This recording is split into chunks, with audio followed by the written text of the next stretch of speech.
le terre di Val Pepperiana, dove non c'è più il razzismo, dove la camorra un giorno scomparirà e noi veramente saremo liberati.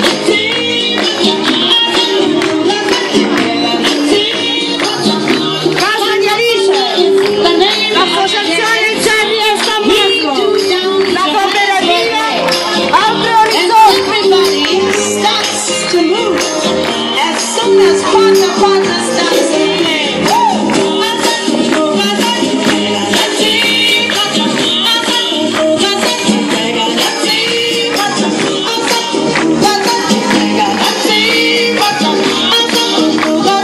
Pega